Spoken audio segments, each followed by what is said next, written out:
Welcome to the Birth Journeys podcast. I'm your host, Kelly Hoff, BSN RN. I am a wife, a mother of two, and a nurse specializing in the care of women and newborns. In this podcast, we will share powerful journeys of birth givers with the goals of lifting the veil on the birth experience, healing through sharing, and beginning an open conversation to strengthen trust and promote transparency between birthing people and healthcare providers. In this short episode, special guest Erin Hall and I talk about one of the most emotional parts of early motherhood, feeding your baby when nothing goes to plan. She shares what it was like to try everything and still feel like your body said no. And we talk through how grief, guilt, and old stories can pile on until you realize you did your best, you loved hard, and you get to stop proving anything to anyone. This one is for every mom who ever felt like she wasn't enough, even though she was doing everything she could. To hear the full episode, click the link in the show notes. Breastfeeding was very, very, very hard. I tried for 3 months. And it's with Kason, I still was not able to produce a lot, but I gave him what I could. Mm-hmm. But I went at it at a very different mindset of I'm going to do my best with what I can do. And that is perfect. Right. And that's the mindset we all need. Yes. I mean, if anything, I could give a mom mindset going into the first time. It's you're going to do the best that you can, and that is perfect. Yes. And so with Kason, I was like, okay, I'm good. We're done. And I think for him, it was like a month that I tried. But with Kylie, she was either strapped to my boob trying to feed her, or I had the pumps in.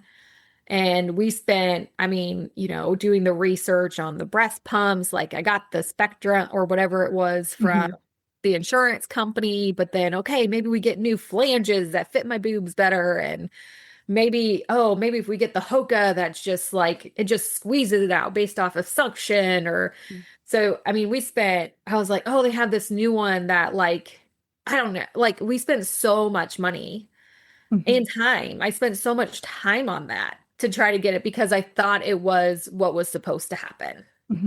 And like I said, in the hospital, they were very adamant about you should keep trying to breastfeed. You should keep trying to do this. But then it got to the point, especially with me having to go back to work, I was like, it's not working. I'm not going to be in the restaurant and pump for every 2 hours. I have to leave my tables to go pump for 20 minutes each side. Yeah. And so when I went back to work, I think I did it for like a week and I was like, I'm out. And were you in the bathroom doing that? No, they let me go to the office. Oh, that's nice. Yeah. I was really good friends with management. They did have a camera in the office, but there was like no. There was one corner that nothing saw. It was right by the door. So they put like a screen over the window. And then, there'd only be 2 people with keys at any time in the restaurant. And I was one of them because I would manage for them sometimes. So they're like, whenever you need to go, just go. So they were very supportive of what I wanted to do. But like I said, after like a few shifts, and I was like, yeah, it sucks. So done.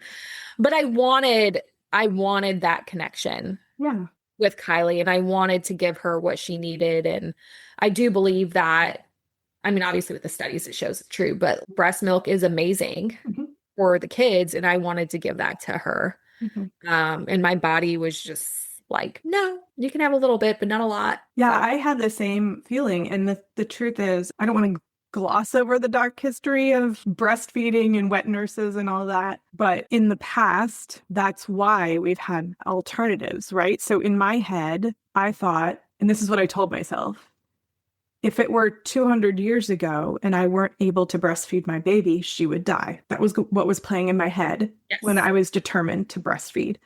The truth is, there are other humans out there or animals that can breastfeed your baby.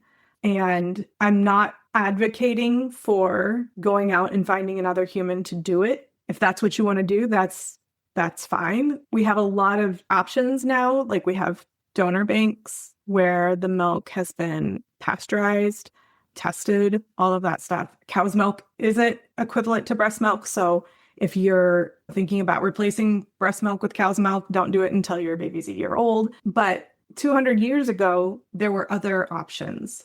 I Right. know my mom told me that her mom used, I think, barley to make some sort of formula for her because she couldn't breastfeed, or it was frowned upon back then. I don't even know because there's been so many different trends in feeding babies. Right. So, and also back when your mom was feeding you, the trend was definitely not breastfeeding. That was when formula was the thing, right? And so there was no support. And there's so much expectation on moms, and the rules change all the time. Yep. So if you are trying to fit into the societal mold that you're seeing today, I want to absolve you of that because it's a trend. That's all it is right now. We get the information that we get from the sources we get, and then we interpret that information and we share it, and then moms are told that they should follow that. And truthfully, moms need to do what they need to do. They need to figure out what's best for them and their family and figure out what works for them and then move on and not worry about what society is saying. And sure, go to the pediatrician, make sure your baby's healthy, right? And listen to the pediatrician. But also, if you're talking to your pediatrician and something just doesn't feel right for you, ask for alternatives. They can help you. And it doesn't need to mean anything. You don't need to create an entire story around, like I did, like my baby would have died 200 years ago. Don't do that to yourself because it's probably not true. You probably don't have enough information. Do what's best for you right now, given the circumstances you have right now, and let that be the best that you can do because your job is to be the best mother, human being for your baby.